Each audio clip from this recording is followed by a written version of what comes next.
ProYael, Ingeniería y Desarrollo Local para el crecimiento del país. Bienvenidos a un nuevo episodio del Fondo del Pozo. Esta vez traemos un especial desde la ciudad de Buenos Aires con el objetivo también de ampliar el panorama de todo lo que está pasando en la energía argentina. Y por eso justamente hoy tenemos dos invitadas especiales. Estamos hablando de Nadia Sager de la empresa Heinza, fundadora de la empresa Heinza de gestión de la energía, y también a Lara Bernstein, investigadora y parte del equipo de la consultora Economía y Energía, a quien les damos la bienvenida, obviamente. Gracias, chicas, por venir. Gracias por la invitación. Bueno, me gustaría arrancar un poco hablando con Nadia acerca de toda esta reforma del sector eléctrico que está impulsando el gobierno nacional, que va a implicar en un plazo de 24 meses aproximadamente, es lo que planteó la Secretaría de Energía, distintos cambios. Me gustaría, un poco que nos cuentes cuál es la visión que tienen desde las empresas acerca de esta reforma, particularmente qué aspectos positivos y negativos remarcan o ven ustedes que hay ahí. Bueno, muchas gracias primero por la invitación.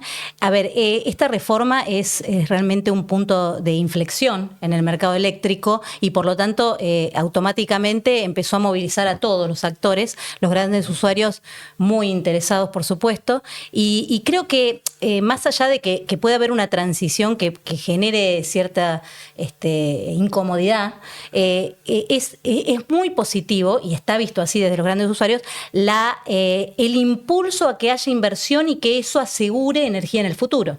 Entonces, en cierta manera está muy bienvenido. Sí, hay mucha acción de parte de los grandes usuarios en tratar de interpretar, tratar de entender cómo se debe planificar con esto, porque hace un cambio absoluto de la estrategia, pero incluso participar dando opinión, porque hay espacio de diálogo con la Secretaría y todo, y no solo los grandes usuarios, sino los distintos actores, para poder dar sus puntos de vista sobre todo en la transición, en lo que implica la transición, que requiere mucha intervención justa para lograr llegar de donde estamos, llena de una maraña de normativas, contratos y todo, a un mercado que se busca que sea libre y competitivo, ¿no? Bien, ¿es compatible esto de tomar esta situación de lo que era actualmente el sistema, que estaba bastante financiado, y hacerlo de esta manera liberada? Digo, ¿son compatibles estas dos visiones? Sí, totalmente, no en forma instantánea, ¿no? Uh-huh. No lo vas a poder hacer de un día para el otro, y de hecho por eso se hace una especie de transición, ¿no? Uh-huh. Originalmente, a principios de este año, cuando sacan los primeros lineamientos y alguna resolución, la resolución 21, se definía que ya para noviembre iba a estar todo funcionando, ¿no? En marzo arrancaba el tema del gas para los generadores y de a poquito el fin de los contratos de Energía Plus para los nuevos, ya no se podría hacer más contratos, pero la verdad que es un poco ambicioso pensar que en este periodo del año iban a poder resolver todas las cosas. Todavía falta mucha normativa, mucha letra fina sobre muchas cuestiones del gas y un montón de cosas que hacen que hoy estamos a pocos días de noviembre y es un poco inviable pensar que esto se va a resolver todo de acá a noviembre. El plazo de 2 años que define el decreto del 450, ahí ya es como que da un poco más de aire y es razonable un plazo de 2 años para poner en marcha toda esta transición. Y dentro de los lineamientos define hasta el 2030, que va a ser paulatino los cambios, de manera tal que recién en 2030 estaría más libre el mercado. Y en eso yo creo que sí es correcto y se han dejado muchos factores uh-huh. que van definiendo como para amortiguar este impacto del cambio desde este sistema que tenemos hoy intervenido a uno libre, ¿no? Acá la clave va a ser, sí, estamos queriendo llegar desde acá hasta acá, si esa transición está definida con estos parámetros que ponen, si realmente se va a lograr. Y si no se está logrando, que tengan la habilidad de ajustar el norte para poder llegar a donde quieren llegar, ¿no? Que es el llamar a las inversiones, de que haya generación nueva, de que se contractualicen los mercados de energía y de potencia, ¿no? Hay un montón de objetivos que hay que ver si lo logran con esto que definieron inicialmente o si van a tener que actuar en el medio para reajustar, ¿no? Hay dos preguntas que se me vienen a la mente con esto que vos decís. Una es si el gobierno está llegando tarde con estas reformas, teniendo en cuenta que estamos a mitad de camino de la gestión. Y después la otra es, esto va a requerir necesariamente que la gestión que siga tome la misma iniciativa y tome este camino y no volver para atrás, digamos, sea cual sea el color de esa gestión. Bueno, eso es fundamental, porque lo que se necesita son, y lo piden todos, reglas claras y que se mantengan. Si eso lo logran y se instaura ese entendimiento entre todos, va a poder ser exitoso. Es fundamental eso. Si no, si esto cambia con las elecciones o cambia con el cambio de gobierno o por la devaluación o cualquier acto que impacte en que vos veas que no se va a llevar a cabo, eso aumenta los riesgos, genera mayor incertidumbre y obviamente impacta en lo que vas a pedirle una inversión o las vas a frenar. O sea, tiene que ser muy claro y bueno, en cierta manera están tratando de ser consistentes en eso, tratando de todo lo que hacen es mantener el cumplimiento de los contratos. Hay muchos contratos en el medio que en realidad no son positivos para este cambio de liberar todo el mercado y así todos están queriendo cumplirlos y los tratan de incorporar en todo este proceso de transición para dar este tipo de seriedad en el cumplimiento de la palabra a través de los contratos. Va a ser clave esto. Va a ser un desafío, sí, para la próxima gestión, sea cual sea, que sostenga todos estos contratos, sí, y todos los acuerdos que se hagan ahora, entonces. Sí, las garantías que den tienen que ser muy sólidas. Bien. ¿Y qué permeabilidad ves vos por parte del gobierno a que haya algún tipo de cambios, también teniendo en cuenta lo que pueda pasar ahora post elecciones, lo que pueda llegar a pasar con el dólar también? A ver, puede haber una que sea más lento, de hecho, convengamos que para ahora debería haber estado toda la normativa y es entendible porque es muy complejo. Y no estamos hablando solo del mercado eléctrico, estamos hablando del de gas, que tiene que estar todo relacionado. Entonces, es entendible que pueda llegar a ralentizarse un poco en pos de los cambios que se van dando y las situaciones que se van teniendo que definir. El tema del dólar, en realidad, ahí tenemos... La energía eléctrica está dolarizada. Cuando vos haces una curva de precios eléctrica vas a ver que está en dólares.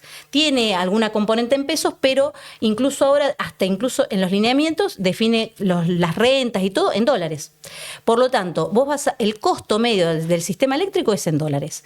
Y esto, una devaluación no lo afecta. Puede llegar a tener un impacto puntual de un mes para el otro, para la definición del precio, porque te toca pagar con un tipo de cambio distinto y eso te afecta, pero en líneas generales se mantiene. Ahora la pregunta va más asociada a cómo se va a trasladar eso, no a la industria, que siempre fue en dólares, sino al residencial, ¿no? Por ejemplo, y qué cobertura van a mantener, porque bueno, originalmente estaban tratando de tener mayor cobertura del pago de los residenciales, el costo medio del sistema, eso fue bajando, hay que ver qué pasa.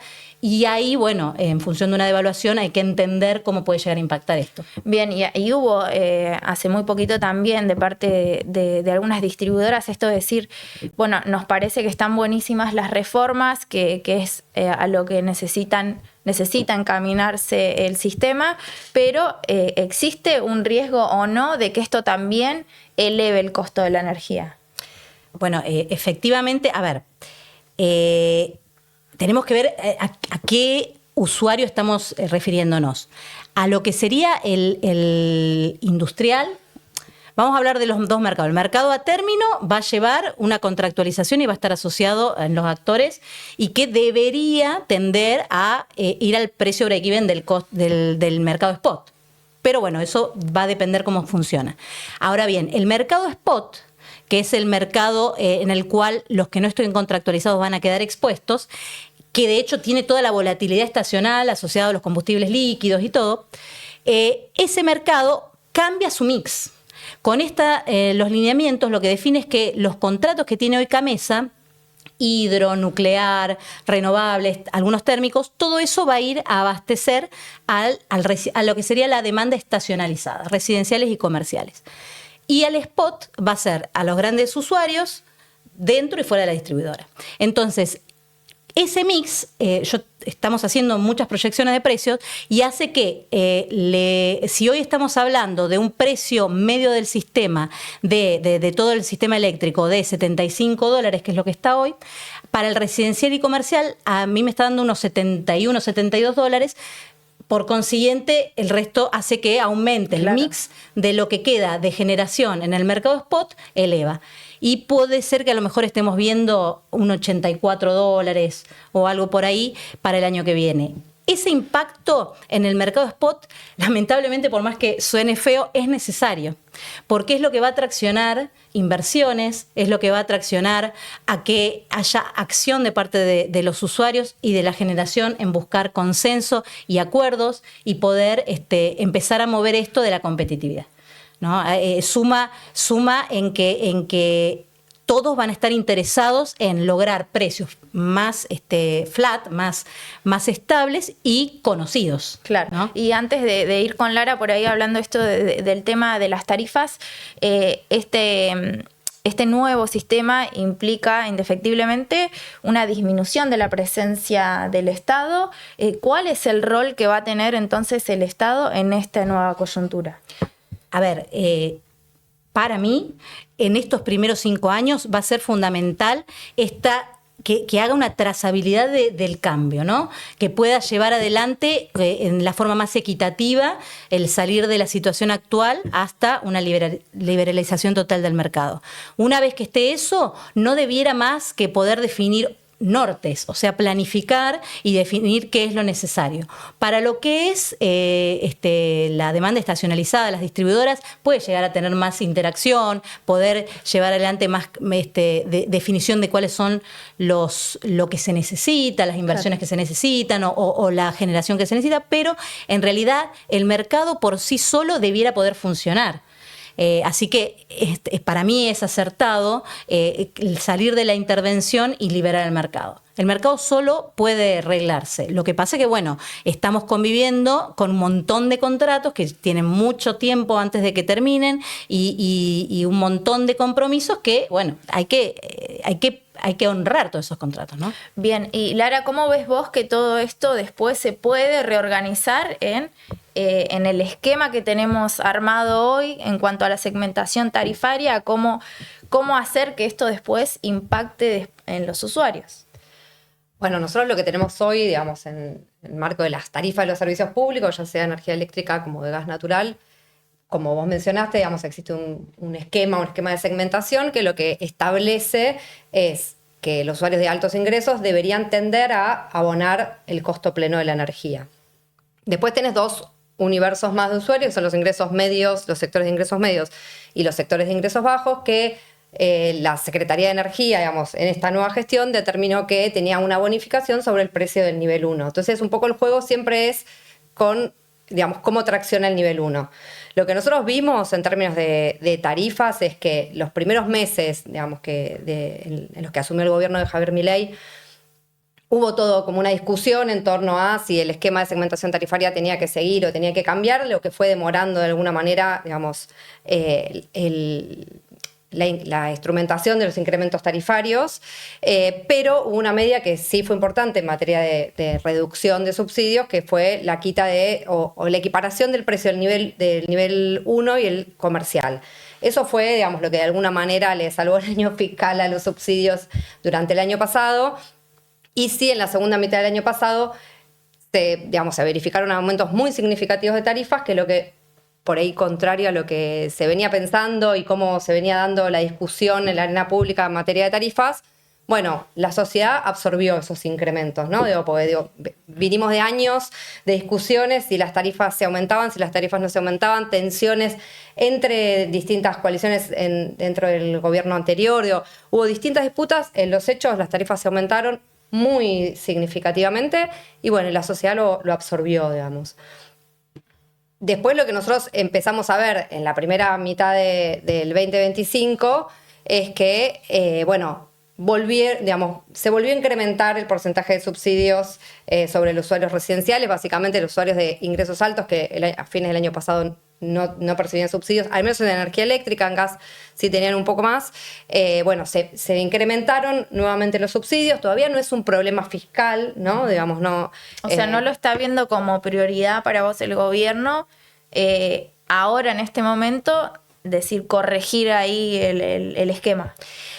Me parece que no pudieron también, ¿no? Digamos, como no es sencillo, digamos, trataron de instrumentar un plan muy ambicioso, le destinaron mucho tiempo a eso y quedó como en la nada, se fueron sacando distintas normas para ver, bueno, qué transición se daba hacia un nuevo esquema, y en los hechos, bueno, como me parece que fue algo que fue quedando de lado y se mantuvo, digamos, el esquema actual, ¿no? Pero bueno, como planteaba Nadia, lo que nosotros tenemos en el marco de las tarifas, ¿no? Energía eléctrica, pero también en gas natural, es que el componente energético es un componente dolarizado. Ahora, ¿cómo hacemos para que ese componente dolarizado se traslade a la tarifa de los usuarios residenciales que no cobran en dólares, sino que cobran en pesos? Entonces, bueno, ahí siempre está el dilema de si la sociedad puede o no puede amortiguar, ya sea un incremento del precio de la energía o una depreciación del tipo de cambio, ¿no? Me parece que esos son los desafíos que vienen en el corto plazo. O sea, lo que nosotros vemos son 2 o 3 elementos en materia de tarifas. Por un lado, esto que planteaba Nadia, bueno, si estos cambios implican o llevan un incremento del precio, bueno, ¿qué impacto tiene esto en la demanda? Por otro lado, el objetivo del gobierno en términos del presupuesto 2026, en donde lo que plantearon es que el objetivo es que los usuarios residenciales en su conjunto paguen aproximadamente el 80-81% del costo. Y el tercer punto, y crítico, y que supongo que en los próximos días se develará, qué pasa con el tipo de cambio. Porque ahí tenés un combo que te hace pensar, bueno, el año pasado las tarifas se incrementaron 500%. Está bien. También es cierto que están muy atrasadas. Cuando nosotros vemos las tarifas en el largo plazo, vemos que están muy por debajo de las tarifas de 2019. Entonces, bueno, la sociedad absorbió ese incremento, está preparada, puede absorber otro incremento, otro salto significativo. Si nosotros mantenemos el tipo de cambio actual y el precio de la energía enero-septiembre, que estamos hablando de unos 76, 77 dólares, bueno, lo que implicaría en tarifas de energía eléctrica en el AMBA, ¿no? Es un incremento más o menos entre el 20 y 30% según el nivel de usuarios. Ahora, a ese incremento del 20 y 30%, con un precio a 76, 77, no es lo mismo a 76, 77 que a 85, y no es lo mismo con un tipo de cambio a 1300 que a no sabemos cuál. O sea, ahora lo que vos tenés complejo. Es un panorama, además esto de que post elecciones el dólar puede cambiar, o sea, es un escenario que están previendo ya muchos sectores y que o lo volcás a las tarifas o sí el Estado tiene que desembolsar más subsidio y achicar ese porcentaje. Exacto. Tiene margen también, ¿no? Vuelvo a lo mismo. Me parece que el año pasado la reducción de subsidio fue bastante significativa, lo cual le da un poco de margen para que si los últimos meses del año tiene que subsidiar un poco más, claro. Yo creo que hay margen para amortiguar los incrementos tarifarios, pero bueno, es como una carrera, ¿no? En donde reducís subsidios y no es como todo el tiempo estás corriendo atrás de... y un tema que tiene su sensibilidad social. Que tiene su sensibilidad social. Y que también es cierto que en los últimos meses el componente energético fue el que amortiguó un poco el incremento tarifario, porque tanto el componente de transporte como el componente de distribución sí mantuvieron... vos tenés que las tarifas de energía eléctrica y de gas natural se actualizan mensualmente por fórmulas IPC y PIM. Con lo cual, el componente energético fue el que amortiguó un poco los incrementos de los últimos meses. Totalmente. Y me gustaría volver un poquito con Nadia porque falta muy poquito para el verano.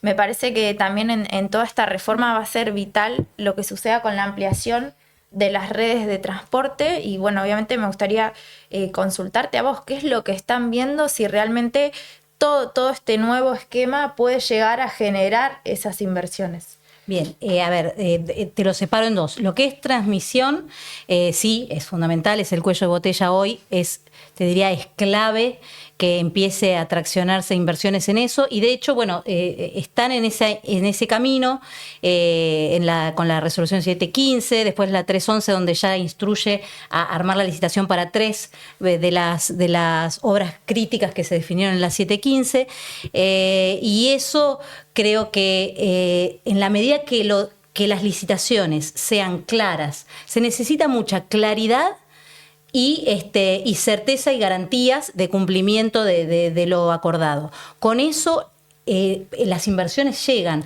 Lo que pasa es que esa falta de claridad aumenta los riesgos, y eso obviamente requiere mayores tasas, mayores retornos, y a veces por eso las inversiones no se dan.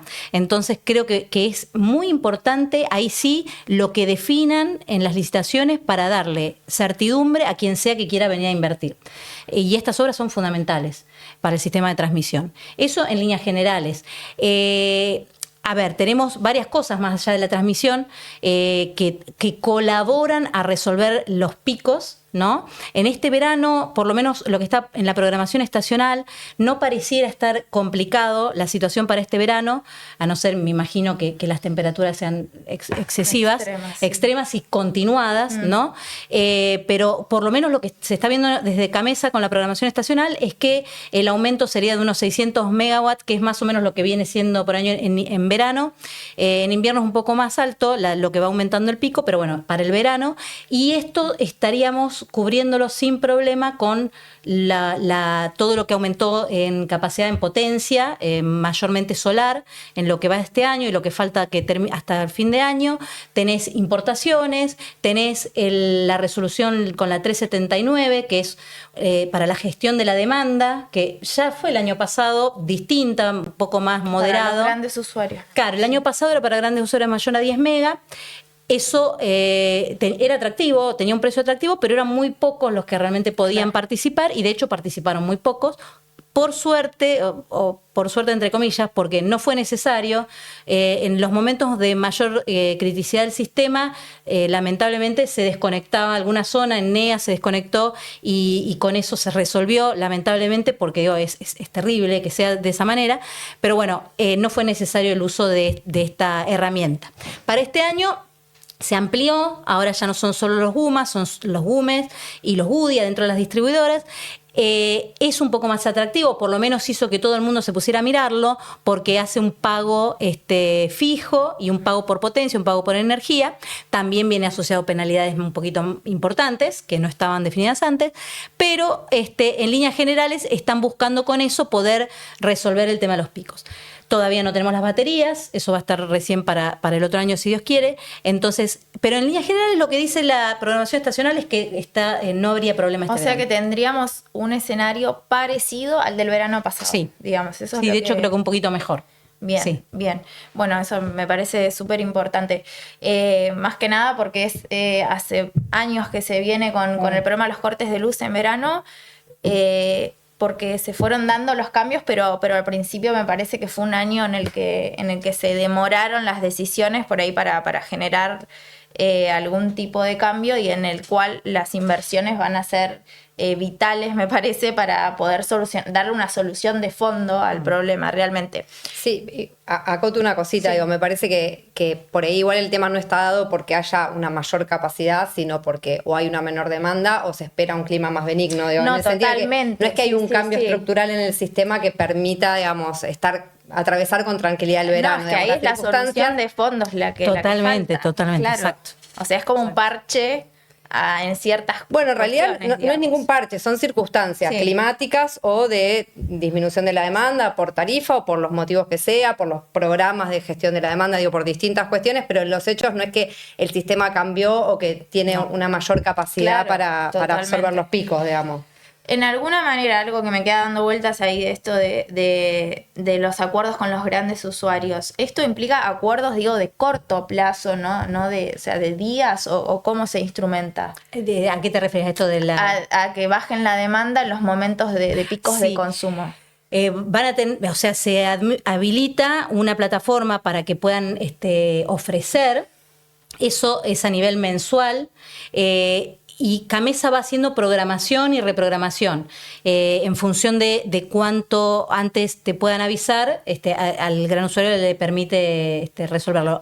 Por supuesto, siempre tienen que ser cortes reales, ¿no? O sea, tiene que ser respecto a cómo venías consumiendo. Y vos declarás el precio, declarás el volumen, todo, o sea, la potencia que vas a bajar y todo. Bien, perfecto. Sí. Bueno, Lara, un poco retomando lo que hablábamos recién, este año también se realizaron la revisión de tarifas, tanto en la luz como en el gas. Un poco si nos podés hacer un balance de, bueno, qué fue lo que cambió, cómo fueron finalmente estas revisiones este año. Bueno, sí, efectivamente en mayo se instrumentaron las RQT, digamos, de distribución de energía eléctrica y de transporte, de transporte y distribución de energía eléctrica y gas natural.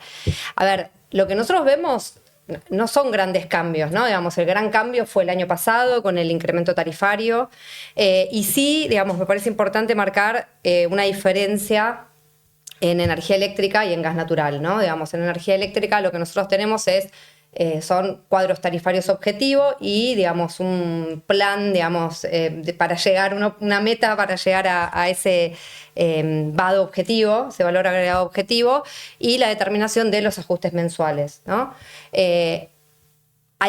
Lo que pasó en gas natural fue distinto, ¿no? Y eso es, me parece que en materia de información pública es un problema, básicamente porque no se establecieron cuadros tarifarios objetivos. O sea, lo que se publicaron fueron cuadros tarifarios, se publicaron los planes de inversión, que también es un poco raro cómo se publicaron porque vos no tenés punto de partida, entonces si no tenés punto de partida tampoco sabés a dónde tenés que llegar.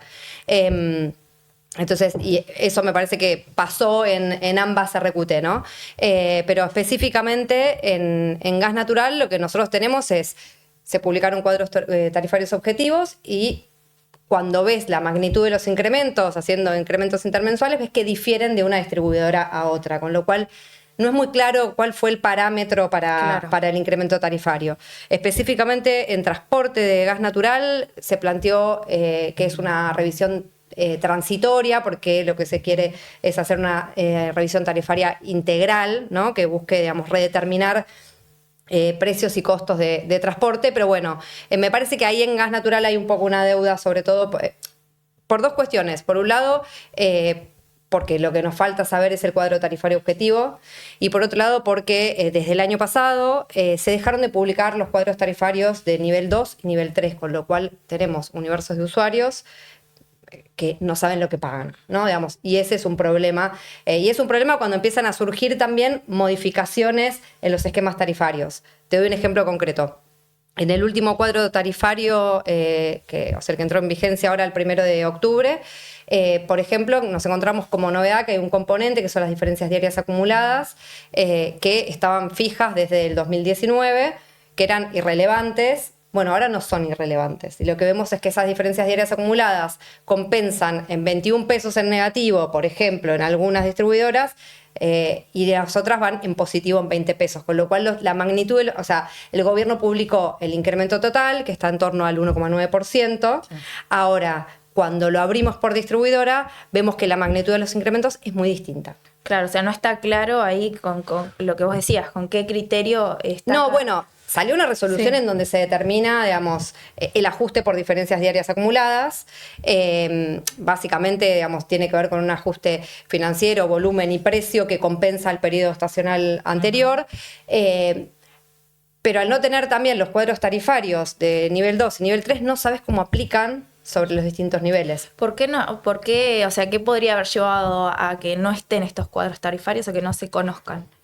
No sé, entiendo que debe ser una decisión del Enargas, yo traté de averiguar por distintos, porque me llamó mucho la atención, además me llamó la atención que no se generara como inquietud al respecto, ¿no? Porque es importante que los usuarios podamos saber lo que vamos a pagar. Y entonces cuando nosotros hacemos estimaciones ahora no sabemos si esas diferencias diarias se les aplica la misma bonificación sobre el PIS o no, y eso implica que en los casos en que las diferencias diarias acumuladas era menos 0,1, ahora es menos 21, esos usuarios van a estar muy contentos seguramente, más allá de que viene el verano y bueno, se consume menos gas, pero en los casos en los que las diferencias diarias acumuladas dan más 21, seguramente no se vean tan contentos, sobre todo los usuarios de nivel 2 y nivel 3, que son sobre los cuales impacta más fuerte Claro, sí. esto, ¿no? Y ahí me imagino, perdón, digo, Sí. puede llegar a tener algo que ver el tema de, digo, fue tanto el año pasado, pero me parece que este año fue más marcada esa diferencia entre el camino que tenía marcado la Secretaría de Energía de implementar ciertos cambios, tanto en la luz como en el gas, y la parte del Ministerio de Economía queriendo que no impacte después en el nivel inflacionario. No, o sea, no sé si tiene que ver con eso o no. En los hechos también, digo, es cierto que nosotros teníamos un atraso tarifario muy significativo, que cuando nosotros vemos la foto completa de las tarifas, bueno, es una foto que no se ve, en términos reales no se ve tan agresivo, digamos, cuando también lo vemos en términos de incidencia sobre el salario, también el salario se fue ajustando, digo, no es que uno ve tarifas que digamos, que parezcan desmesuradas, y de hecho la sociedad las convalidó, digamos, porque nadie salió a quejarse por el incremento tarifario. Pero bueno, sí me parece que en los próximos meses se van a redefinir algunas cuestiones que tienen que ver con el contexto macroeconómico, y sí hay algunas deudas en materia de información pública para poder entender, bueno, qué es lo que pagan los usuarios. Digo, no es menor para un usuario que a lo mejor tiene un ingreso de 800.000 pesos o 1.000.000 de pesos, bueno, un incremento tarifario que de un mes a otro te sube un 16-17%, No, que eso es lo que está pasando, sí. sobre todo en CGS, ¿no? En la zona sur del país, porque las DDAs impactan muy fuerte y sobre todo impactan más sobre los usuarios de ingresos bajos. ¿En el resto de las zonas del país has visto también incrementos así tan fuertes? A ver, sí, o sea, digo, el impacto de las DDAs, de este componente que se incrementó ahora, se incrementa también fuertemente en Córdoba. De todas maneras, también me parece que en eso, digo, no es lo mismo Córdoba que la Patagonia, porque los consumos son muy distintos, porque todos los usuarios están afectados al régimen de zona fría, porque viene la época estival, con lo cual el consumo baja. Me parece que el impacto en Patagonia es mucho más fuerte, y en eso me parece que desde hace un tiempo el gobierno viene tratando de limitar el régimen de zona fría. En algún aspecto me parece que tiene razonabilidad, porque no es razonable que todo Córdoba, que tiene zonas templadas, o toda Santa Fe tenga beneficios del 50% sobre la tarifa final, o por lo menos a mi criterio no me parece que sea razonable o que sea equitativo. Digo, vos tenés zonas que tienen un PBI per cápita más alto y el conurbano no, digo. Como que me parece que la medida es débil en algunos aspectos, que debería ser revisada. Ahora, también en su origen, el régimen de zona fría tenía por objetivo amortiguar los impactos, las tarifas en lugares donde hay muy altos consumos, y me parece que hay distintas acciones o distintas medidas que buscan indirectamente incrementar las tarifas en estos lugares, y yo no sé si el criterio tiene que ser tanto la zona sur, o si no se tiene que ir más por impactar en zonas que realmente no son zonas frías. Claro, o sea, yo creo que por ahí lo que más entró en cuestión fue la segunda ampliación de la zona fría que se hizo durante el gobierno de Alberto Fernández, que fue ahí donde se amplió estas zonas de Córdoba, algunas de Mendoza, el sur de Buenos Aires también. Pero si bien fue algo que se planteó al principio de la gestión de Milei, tampoco en todos estos 2 años prácticamente no se modificó. No, hoy tenés el 50% del país afectado al régimen de zona fría, excepto Metrogas y Gasnea. Todas las demás distribuidoras tienen usuarios afectados al régimen. ¿Y por qué crees vos, Lara, que por ahí, a pesar de esto, de ver que ahí hay a una parte que hay que modificar o que hay que hacer algún tipo de cambio, a esta altura no se tocó? Bueno, me parece que es un tema delicado en la medida que también, toca intereses provinciales, ¿no? Digamos, en general es como derecho ganado, es difícil volver atrás. Pero bueno, digo, en ese sentido, me parece que en términos del régimen, si uno ve qué es lo que pasó en materia tarifaria, en tarifas de gas, por ejemplo, a principios del año pasado, el precio del gas en el PIST era muy diferente según la distribuidora. Sí. ¿Qué quiere decir esto? Que en la zona sur tenías un precio de gas mucho más bajo. Entonces, en los hechos, eso ya no es tan así, se fue incrementando el precio, hoy tienes un precio del gas mucho más homogéneo. Entonces digo, más que ir por el régimen general, se fue como... se le fue, sí, también. Claro, se fue como tocando algunos aspectos que tal vez no necesariamente son los que más hay que tocar, digo, sobre todo por las características y el consumo de la Patagonia, ¿no? De la Patagonia Sur. Totalmente. Lara, y hay otro tema que ustedes también siguen muy de cerca desde la consultora, desde Economía y Energía, que tiene que ver también con la evolución de los precios de las naftas, de los combustibles. Bueno, ¿cómo lo ven hoy? ¿Qué ven ustedes ahí en la situación actual? También en la comparación que muchas veces se hace entre Argentina y los países de la región. Bueno, lo que nosotros estamos viendo ahora es, dos cuestiones, ¿no? Digamos, si uno lo mira en el largo plazo, vemos una evolución de precio de los combustibles que nos pasa lo mismo con las tarifas, ¿no? Digamos, alto en dólares, bajo en moneda constante, ¿no? Pero bueno, esto tiene que ver con la situación actual del tipo de cambio. A su vez también, la baja del precio del petróleo, digamos, los incrementos de los combustibles y la baja del precio del petróleo hoy nos posicionan, digamos, al precio, digamos, precio internacional. Vuelvo a lo mismo, hay que ver qué pasa con la depreciación del tipo de cambio. Y hay que ver qué pasa con la depreciación del tipo de cambio y con la evolución del precio internacional del barril. Claro. Sí. No hay escenarios que indiquen que vaya a subir muy agresivamente, con lo cual hoy estamos en precio internacional. Cuando vemos los precios de la región, vemos que Argentina está en la media de la región, excepto Uruguay, que siempre tiene precios mucho más altos. Los precios de México están un poco más altos que los de Argentina, pero no son diferencias significativas como si fueron en otro momento, ¿no? O sea, hoy está Argentina quizás más normalizado, si se quiere, de lo que por ahí podemos estar hablando hace 2 años atrás, quizás. Sí. Perfecto. Y bueno, también me interesa saber tu opinión acerca porque obviamente hay un seguimiento desde la consultora en la que vos participás, de lo que es la actividad petrolera. Ustedes también relevan el estado de todas las cuencas petroleras, pero también este año fue un año muy particular para Vaca Muerta. Yo creo que yo desde Neuquén lo vi como un año bastante fluctuante, un poco desacelerado con respecto a las expectativas que se tenían, pero también a la vez eso un poquito chocaba con los números reales de lo que después se volcaba en la producción, lo cual también es bastante llamativo. Sí. Pero bueno, me gustaría obviamente ver cuál es tu opinión, cuál es la visión que ustedes, cómo vieron también lo que fue el transcurso de este año. Bueno, justo eso lo hablábamos el otro día, ¿no? Lo que nosotros vemos, lo que nos dicen los números es que la producción se viene incrementando, sobre todo la de petróleo, ¿no? Se viene incrementando significativamente y que este incremento básicamente tiene que ver con el desempeño exclusivamente de Vaca Muerta, mientras que las cuencas convencionales siguen declinando.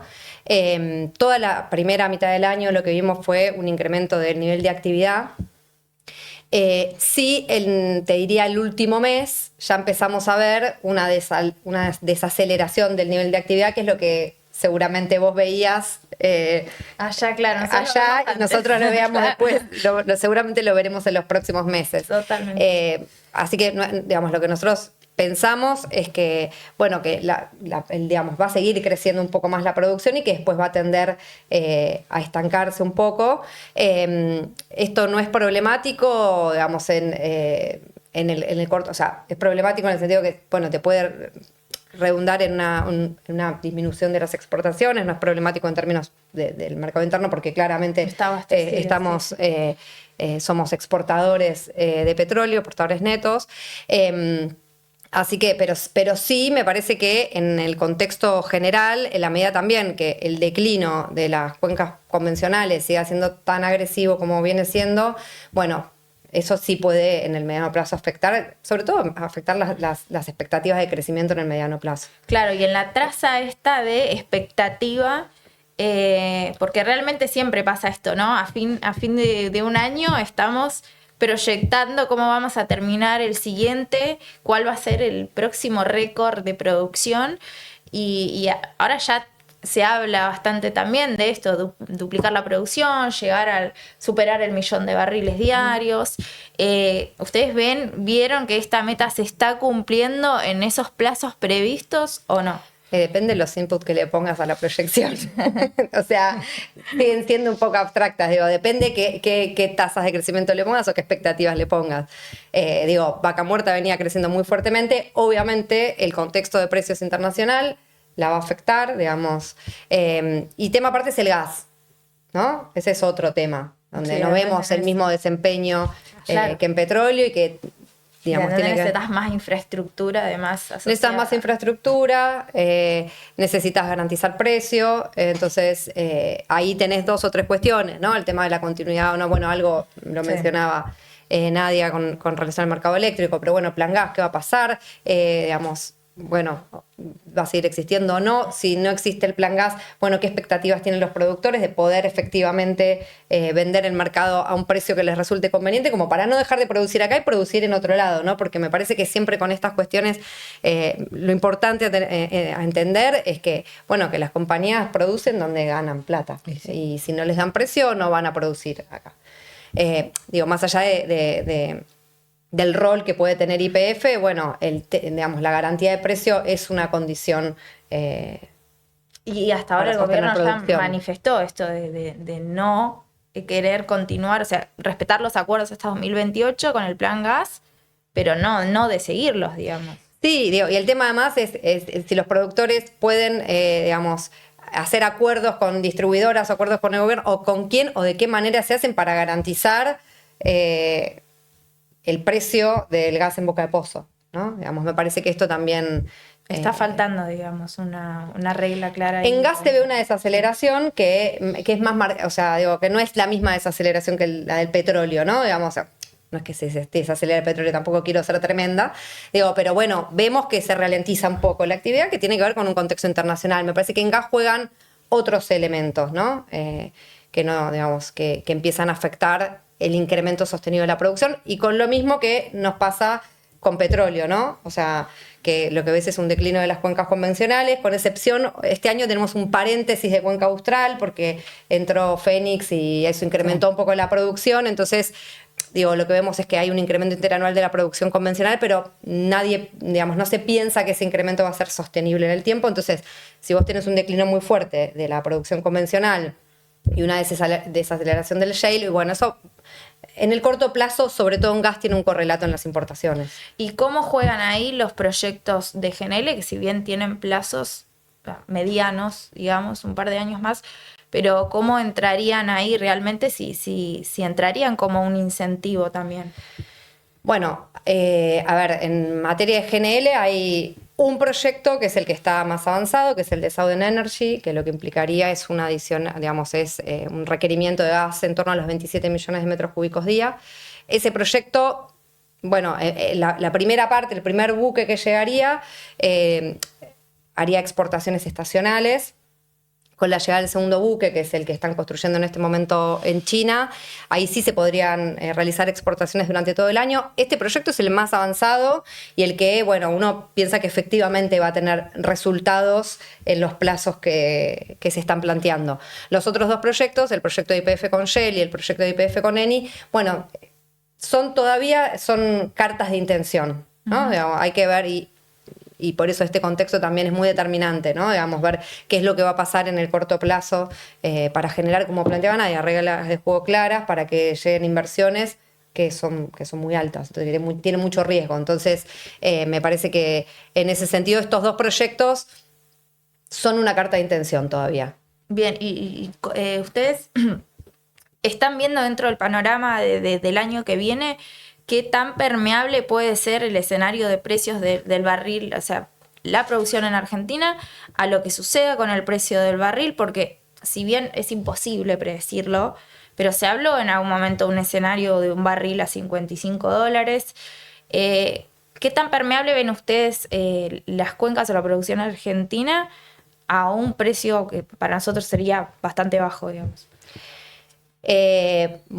el nivel de actividad es lo que nos muestra que frente a el factor precio es determinante en términos de inversión y de actividad. O sea, seguramente la baja del precio del petróleo, si efectivamente sucede, va a tener un correlato en la actividad y al mismo tiempo el juego con el precio interno, porque vos tenés que hoy, digamos, tenés que abastecer el mercado interno, entonces si tenés un doble juego de caída de precio y de desacople con el precio internacional, bueno, ahí el escenario se pone un poco más ácido. Perfecto. Bueno, Lara y Nadia, les agradezco muchísimo. Realmente ha sido un placer conversar con ustedes dos porque, como lo decíamos al principio, son dos especialistas en la materia. Nadia, también que nos has podido dar también esta visión de lo que es el mercado eléctrico, un tema que en particular nosotros en el Fondo del Pozo hasta ahora no lo habíamos tocado, pero me parece que has hecho también una síntesis súper importante de lo que está sucediendo en este momento, que es esta reforma, y también Lara, obviamente, que con su visión también en todos los aspectos, así que les agradezco muchísimo por estar y por conversar con nosotros. Muchas gracias a ustedes, obviamente los invitamos a que sigan participando en los próximos episodios del Fondo del Pozo.